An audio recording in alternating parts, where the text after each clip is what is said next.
Hi, Tracy Lewis from Stuff and Things. You'll never guess what time it is again. It just seems to happen so quick. This is this month's paper pumpkin with its special packaging for Halloween. We actually leave on Wednesday for Florida.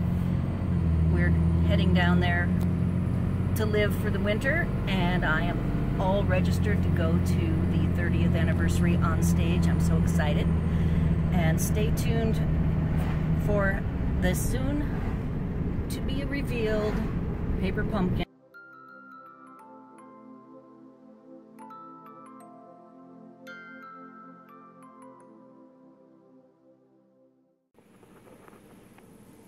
All right, I'm home. I am not sure if I'm going to be able to get to the alternatives tonight because, like I said, we're leaving for Florida. And we actually were very happy to see paper pumpkin arrive so that we could go and pick it up before we left.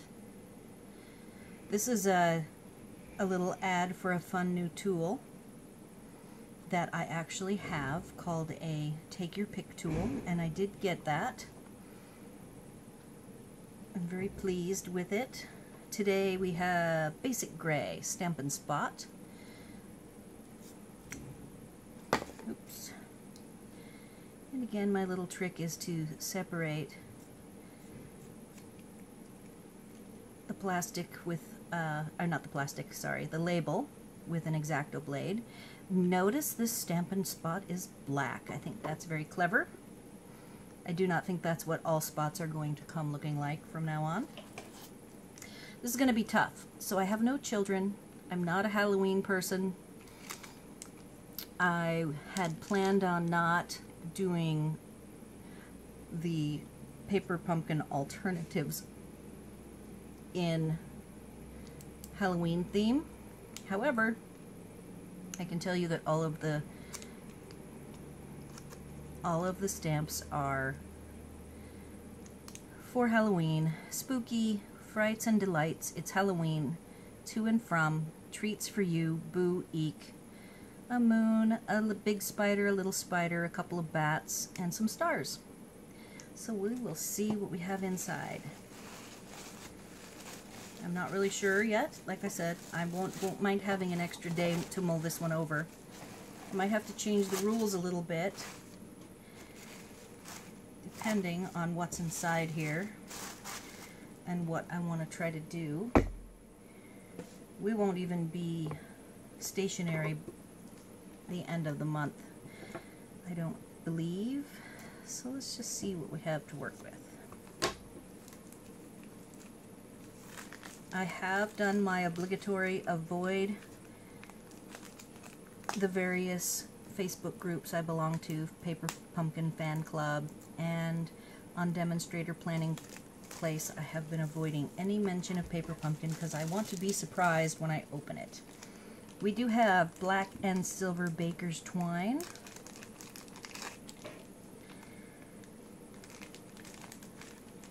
Treat bags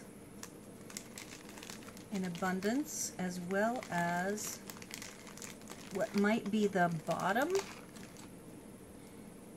I'm guessing. A very heavy white cardstock. Full-size dimensionals. Looks like die-cut tag labels. Purple, yellow, and solid yellow. Bats. Ghosts. Pumpkins. Oh, and cute silver foil. Silver foil Boo. Purple Eek. These are stickers, and those are stickers. The others were just die cuts. And Spooky. We also have our double-sided adhesive dots. And I'm gonna go, I definitely want to make, it looks like there are 3 designs. I'm gonna for sure put one bag together. Not sure if I'm gonna do all 3 yet. So I will be back to put one together shortly as soon as I get my pieces set up. So stay tuned.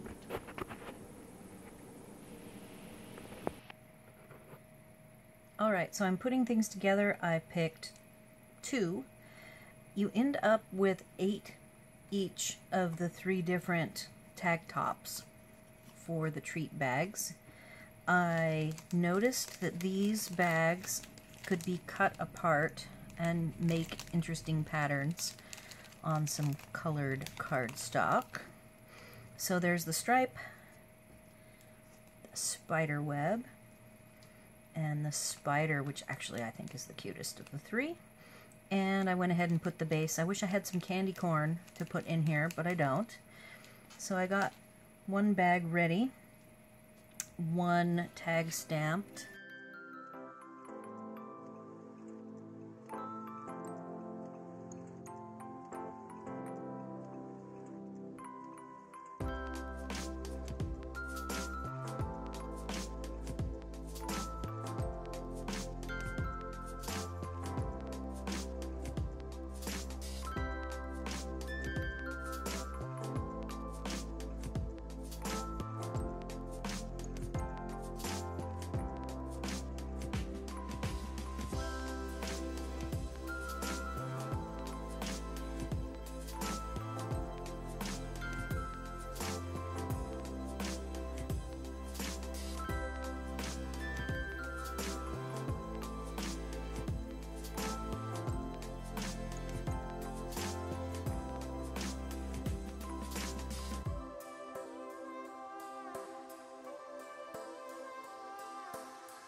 I might actually have a small piece of candy that can go in here.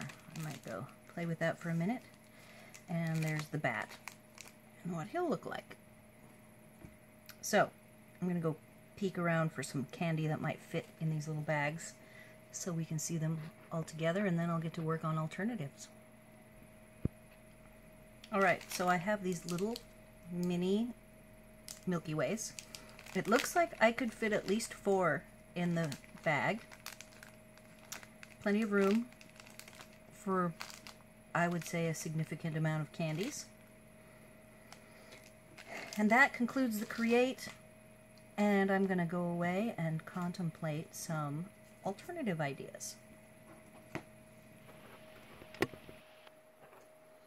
Hey, I just thought I'd pop in and give you guys an update on what I am using for this very challenging kit for me. I am trying to make October birthday cards to get a little bit away from the Happy Halloween, since I don't have any Halloweeny people in my life, but I might have some October birthdays that could understand these fun cards. So that's my focus, and they're A2 size cards. And what I've done is I've needed to generate the words for happy birthday. So what I've done is I've used the set called Labeler Alphabet. I've used both the white with the black letters and the black out with the white letters. I've made, by using both of the panels with the Stamparatus, I've made my end of the birthday, which of course I've customized to go with one of the die cuts. And then on this one, I have the opposite. I have the black letters on the white background spelling happy by flipping them back and forth. The trick with the labelers is there's an edge around each of the letters, and so you can't place every letter close to each other. So the trick is to do every other letter, and that's what I've used the Stamparatus panels for. In addition, I have one nice small happy birthday that I'm using because, as you can see, these are the tags that go on the birthday bag, or the trick-or-treat bags, but you can see that the happy birthday fits perfectly. So I've now used these panels for 3 different types of lettering as I'm going through my alternatives. The other tip that I have, in addition to using these panels to do the every other letter trick with the labeler alphabet. Okay, the second tool that I'm working with is the Take Your Pick tool. I am using it to pop out the centers of all of my sticker die cuts. There's lots and lots of them this time. And as you can see, it just pops out any of the little bits and pieces from the center with hardly any effort. And the second use is on the sticky side. I want to show you what it looks like to pick up a sequin. Then you can put it on a dot, either do a little micro dot or add a little mono glue and then put it in place. The biggest assist I think that the sticky side is going into this pool of sequins and getting, like, if I want that copper one right there, I just get the one I want. Trying to pick through these sequins by hand has been very challenging. I had one of these tools years ago. It was came with my Cameo Silhouette kit that I bought, and I used it for a long time doing rhinestone work, and then of course it disappeared. So the minute I saw this new tool, I was so excited that I was going to be able to get another one and have the multi-part end on this side to do the various things I need to do. So I'm going to get back to work, and I will return with the final assembly and review of what I've done. Alright, I have returned. Tonight is the eve of packing day, which is tomorrow. We have a process we follow, and unfortunately working on Paper Pumpkin does not quite fit in on a packing day. So I only got 4 done. I usually like to try to do 5 just for fun. It ended up not being as hard once I got in the groove of things. So this was the last one that I did. I just finished a beginner card making class on Saturday, and one of the things I taught them was to not worry so much about the sentiments when you're first starting out, because you can always handwrite your sentiments. Everybody will love the fact that you made the card yourself, and seeing the handwriting on the outside match the handwriting on the inside will go just fine. So I did a little bit of my own, following my own rules, and wrote out Happy Birthday. So this one I will get to putting together.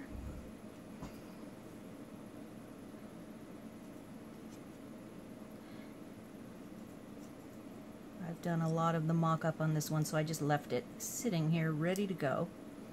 The others are a little bit rougher than this. I haven't got to the layout of the embellishments. I was going to do the bat and the ghost with the 3 pumpkins, but unfortunately I couldn't make the bat fit with everything else that was going on, so this is a pretty busy one. I'm going to have the middle pumpkin be the farthest behind.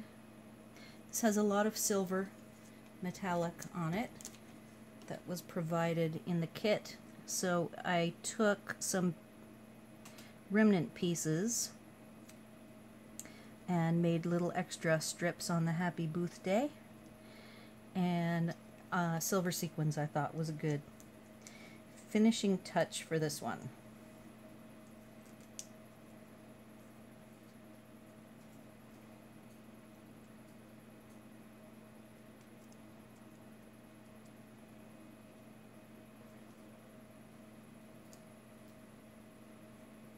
Another useful thing you can do with the pickup tool the pickup end, is to pick up all these little pieces, the little round double-sided dots, as well as these half hexagons from the dimensionals. I was picking them up with the tool.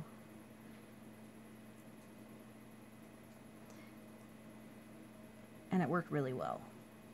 I do not think that is straight. Alright, so now I want to use my dots. See how this goes.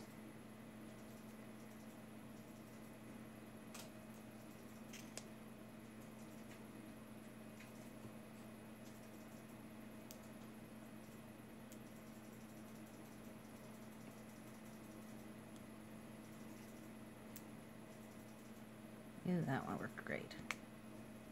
Alright, so this one has to go on a base. I have picked a mock-up, so that is the first one. I think it looks very cute, very shiny and festive. I will move on to number 2. This one we're going to now go reverse. This was the very first one that I made. And it has the least assembly done to it. I think the first thing I'm going to do, I can get this applied to the base.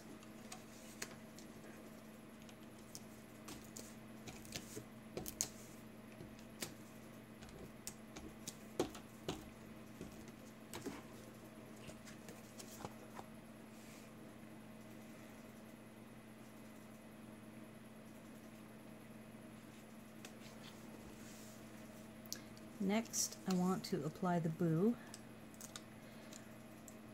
What I did as a trick for this ghost, you could use this for any of them, I put his little arms over the fold here so that I could use this full length, which was my goal.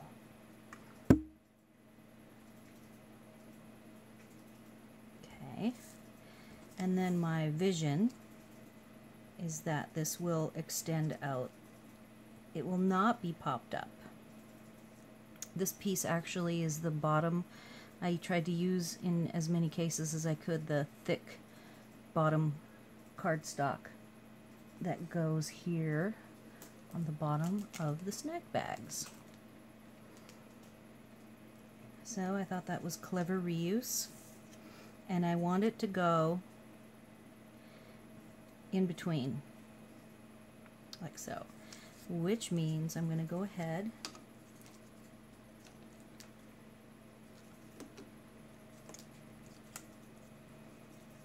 and apply it by eyeball, like so. And then the happy, I just envision the happy maybe not being straight, being crooked somewhat.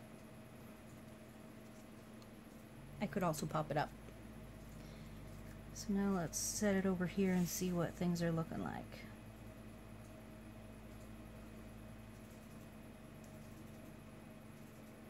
Might have to straighten the second half of the booth day.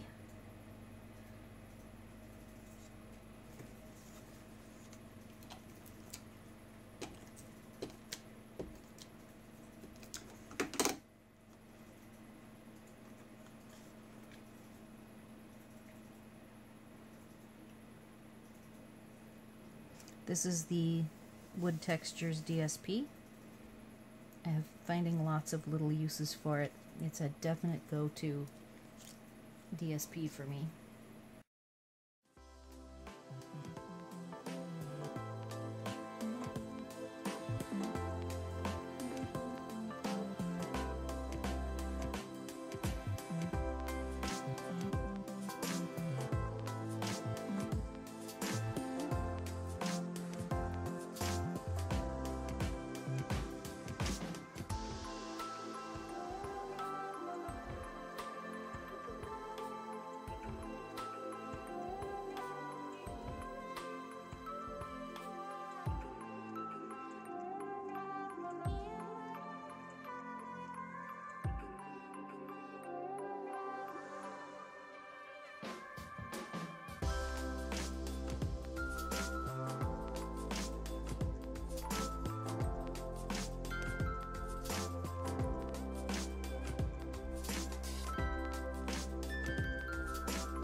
All right,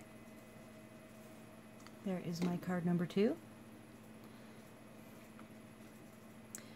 Here is another one that needs a little bit of work, and I haven't really decided for sure on the placement of the oval, and I need to get this applied first. So then we can do some final layout on it.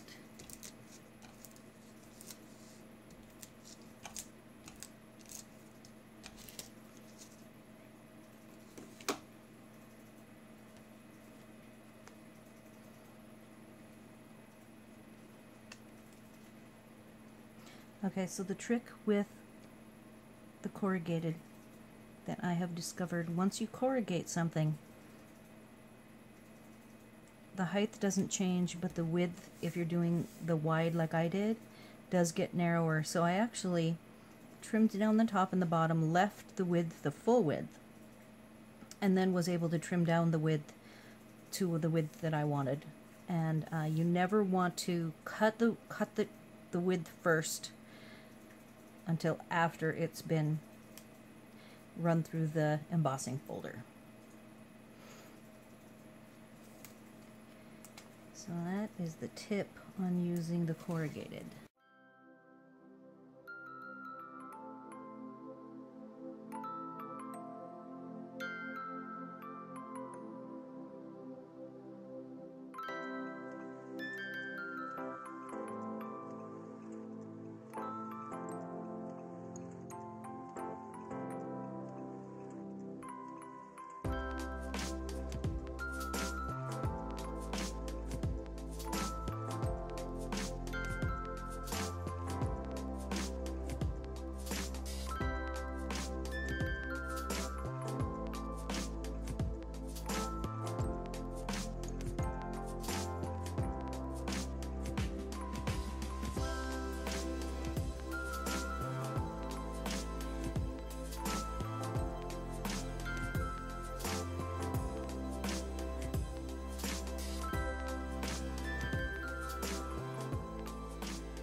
That I have used these for. Alright, so I think that's that one, and I really like that one a lot. Very cute. And then the fourth one is somewhat put together. I still followed with the doodling idea. I added, okay, so this one, I did the die cuts, layered them together. This same orange die cut on the inside is actually the one on the edge as well. Then I attached the bag. That's a bag cut into a piece. The folds show a little bit, so that's what these bats are for, is to kind of obscure the, just like so. And then I did the hand drawing of the web, added, this is the larger spider, so the 2 spiders that come with the stamp set are quite small. And I tried to do a kind of a wiggly Halloween, Happy Halloween. It did not quite come out as wiggly as I would have liked. I am too trained at making things straight, so I'm not as happy with the Happy Halloween as I am with the other one. And I think all I have to do, I have committed with the bats.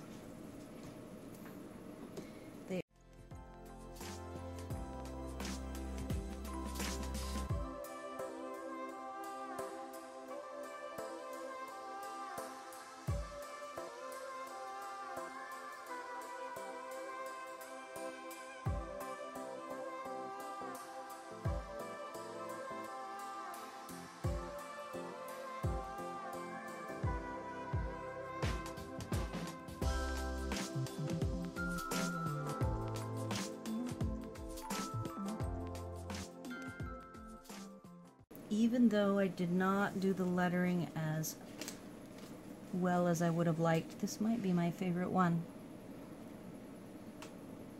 I think I like it because it's different. And I did cut long, skinny dimensionals off the edges to get the inside letters to be raised up. Alright, so now let's lay out all 4. think I'm gonna call this paper pumpkin complete. I was all worried that I was never gonna get them finished before packing time came, and I got on a roll and ended up not having any problems getting them done. And then the fourth one that I did was that one. So lots of ideas. You could take any of these and expand on them, use different words. I toyed with the various phrases that they have in the stamp set, but really wanted to focus on happy birthdays, and then did one happy Halloween. Alright, that's the end of Paper Pumpkin time for me. I look forward to seeing the folks who are going to On Stage in November, and can't wait till next month's Paper Pumpkin, because it is going to be Christmas. So if you want to get registered by the 10th, if you don't have a demonstrator, you can certainly sign up with me. My website will be in the description, and it will have the article that I create to go with this, with the full supplies list. And you are more than welcome to sign up under me. I would love to have you. Thanks for watching.